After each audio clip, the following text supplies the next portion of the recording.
What's up, guys? Boy Benny. It's in times like these when nothing makes sense that you need to get your information from people who have not lied to you. You need to get your information from people who have a good track record of predicting what's about to happen.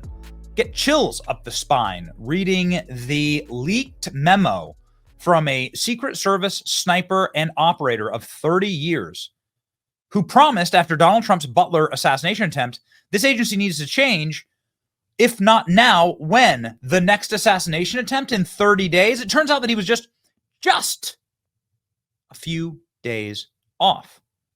Turns out that he was just 60 days away from the next assassination attempt. This was 60 days apart. There we go. Left-wing nut tries to shoot Trump. Really interesting. Is he a nut?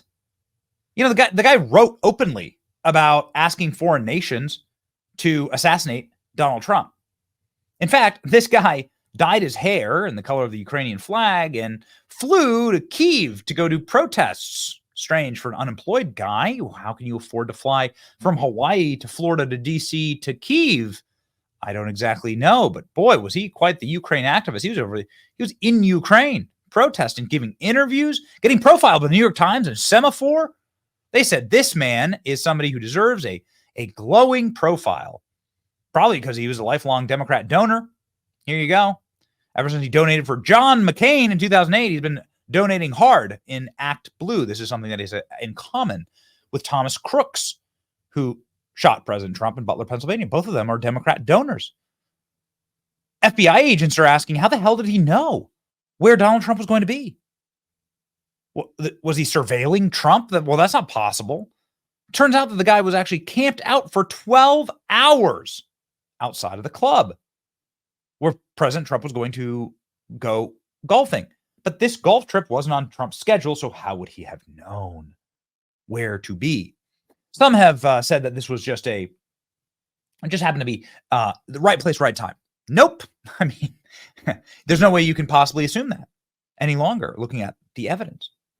The evidence clearly shows this guy was able to travel with ease internationally and was able to go from place to place and advocate for the interests of a very, very murky series of intellectual and special interest cabals. And maybe that's why he was able to get away from with his possession of a mass destruction weapons charge. Oh, you don't know this? Along with his very extensive criminal record, which is right here, he has a possession of possession of a weapon of mass destruction. Dude has a literal felony charge, Class F, for possessing a WMD. Isn't that something? These are all public records. Feel free to go look for yourself.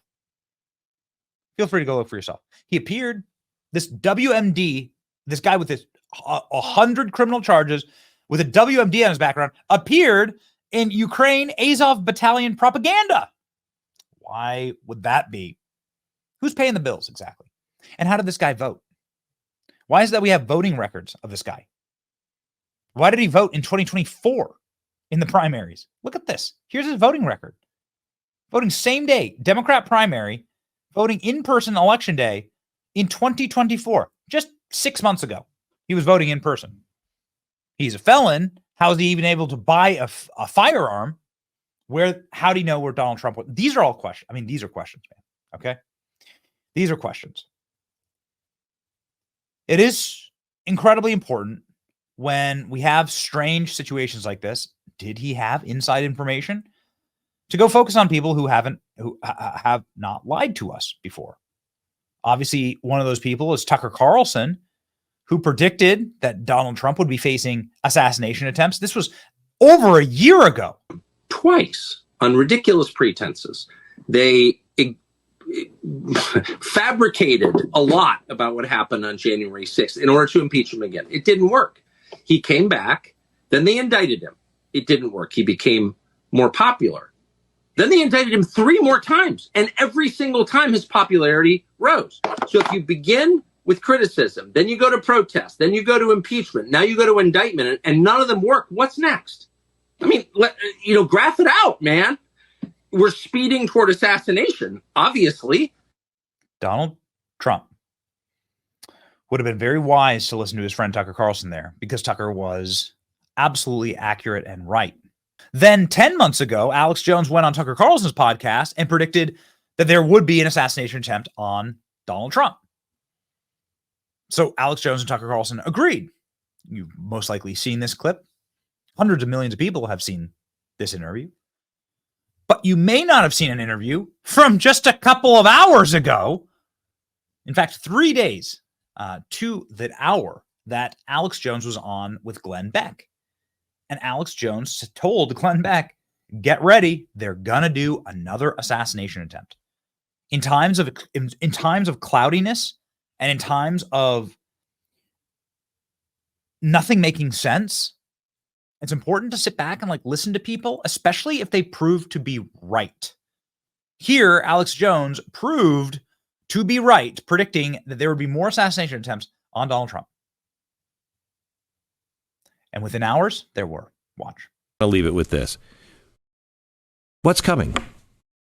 For America? Yeah, what's coming in the next, with the election? I mean, I can't see a good way that goes, no matter who wins. I can't see, because we no longer have a country where we give each other the benefit of the doubt. We're not going to walk away from this and say, oh, well, that was fair and square. If Trump wins, I can't imagine that the left and the WEF, and with all of the power and money that's at stake, I can't imagine that he makes it to the Oval again. I totally agree. And to answer your key question, I'll have a little bit of time, because this is so important, Glenn.